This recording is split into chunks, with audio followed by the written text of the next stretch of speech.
اعوذ باللہ من الشیطان الرجیم بسم اللہ الرحمن الرحیم واستعینوا بالصبر والصلاة وإنها لكبیرة إلا على الخاشعین صدق اللہ العظیم۔ معزز سامعین، ناظرین، قرآن مجید فرقان حمید سے آیہ نمبر 45 سورۃ البقرہ کی تلاوت کا شرف حاصل کیا ہے۔ اللہ رب العالمین نے ارشاد فرمایا، اور مدد لو صبر اور نماز سے، بے شک نماز ضرور باری ہے مگر عاجزی کرنے والوں پر، یعنی عاجزی کرنے والوں پر، خشوع کرنے والوں پر باری نہیں ہے۔ معزز سامعین،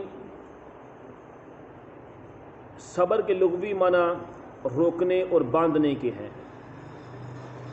اس سے مراد ارادے کی وہ مضبوطی، عزم کی وہ پختگی، خواہش نفس کا وہ انضباط جس سے ایک شخص نفسانی ترغیبات اور بیرونی مشکلات کے مقابلہ میں اپنے قلب و ضمیر کے پسند کیے ہوئے راستے پر لگاتار بڑھتا چلا جائے۔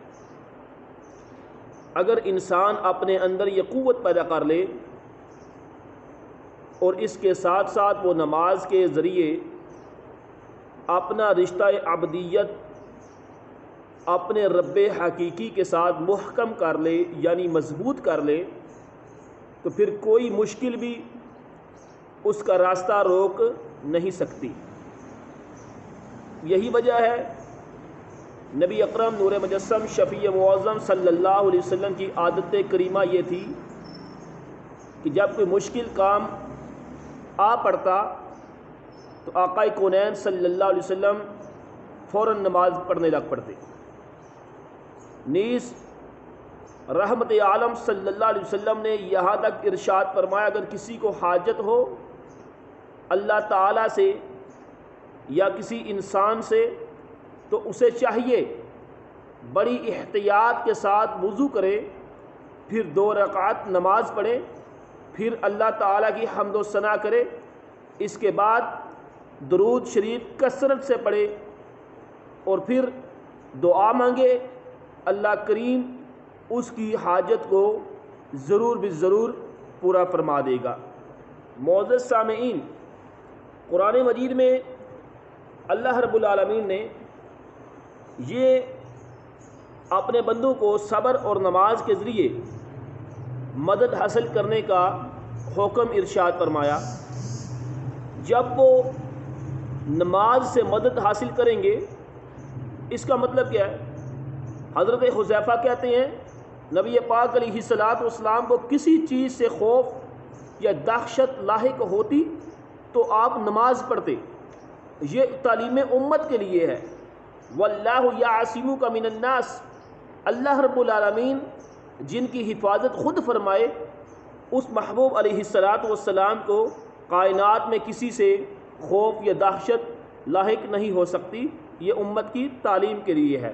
حضرت ابو دردہ روایت کرتے ہیں نبی پاک علیہ الصلاۃ والسلام کا عمل مبارک کیا تھا، جب کسی رات آندھی آتی، آندھی رکنے تک حضور سید عالم علیہ الصلاۃ والسلام مسجد شریف میں پناہ لیتے۔ جب سورج گرہن لگتا یا چاند گرہن لگتا تو آقا کریم علیہ الصلاۃ والسلام نماز پڑھتے۔ امام بہقی روایت کرتے ہیں حضرت عبداللہ بن عباس رضی اللہ تعالیٰ عنہما نے بیان کیا ہے کہ ایک سفر میں ان کو ان کے بیٹے کی موت کی خبر دی گئی۔ وہ سواری سے اترے، 2 رکعت نماز پڑھی اور انا للہ و انا الیہ راجعون پڑھا اور کہا، ہم نے اللہ کے حکم پر عمل کیا ہے اور اللہ کا حکم یہی ہے، واستعینوا بالصبر والصلاۃ، ایمان والو صبر اور نماز کے ذریعے مدد حاصل کرو۔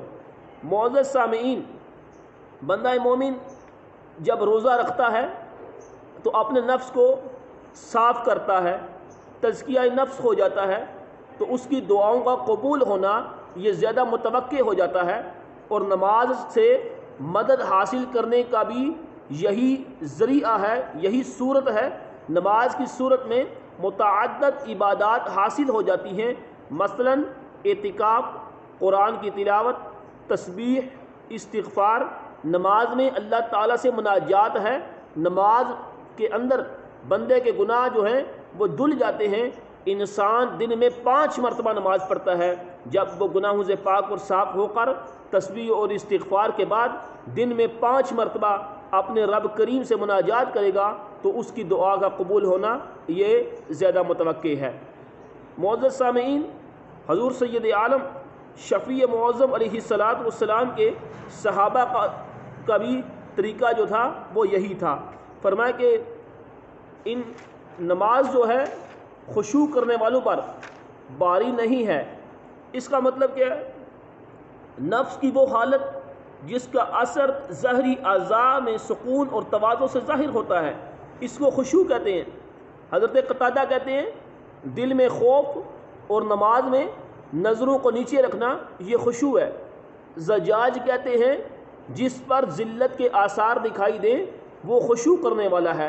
ابراہیم نخعی کہتے ہیں سوکھی روٹی کھانے والا سخت اور موٹے کپڑے پہننے سے اور سر جھکانے سے خشوع نہیں ہوتا، بلکہ خشوع یہ ہے حق بات میں تمہارے نزدیک معزز اور حقیر برابر ہوں۔ اللہ تعالیٰ نے جو چیز بھی تم پر فرض کی ہے اس کی اطاعت میں جھک جاؤ۔ عمر بن خطاب رضی اللہ تعالیٰ عنہ نے ایک شخص کو سر جھکائے ہوئے دیکھا، فرمایا سر اٹھاؤ، خشوع سر جھکانے میں نہیں ہے بلکہ تمہارے دل میں ہے۔ امیر المومنین شیر خدا حیدر کرار مولا کائنات تاجدار ولایت علی المرتضیٰ رضی اللہ تعالیٰ عنہ فرماتے ہیں خشوع دل میں ہوتا ہے، اور یہ کہ مسلمانوں کے لیے تمہارے ہاتھ ملائم ہوں اور نماز میں ادھر ادھر التفات نہ کرو، متوجہ نہ ہو۔ جس نے اپنے دل سے زیادہ خشوع کو ظاہر کیا اس نے نفاق کو ظاہر کیا۔ سہل بن عبداللہ کہتے ہیں خشوع اس وقت ہوگا جب خوف خدا سے تمہارے بدن کا ہر رونگٹا کھڑا ہو جائے، تقشعر منہ جلود الذین یخشون ربہم۔ فرمایا کہ قرآن سننے سے ان کے جو دل ہیں، ان کے جو رونگٹے ہیں وہ کھڑے ہو جاتے ہیں اور وہ اپنے رب سے ڈرتے ہیں، ان کا ایمان مضبوط ہو جاتا ہے۔ اور سلف صالحین اپنے خشوع کے اثرات کو چھپانے کی کوشش کرتے تھے۔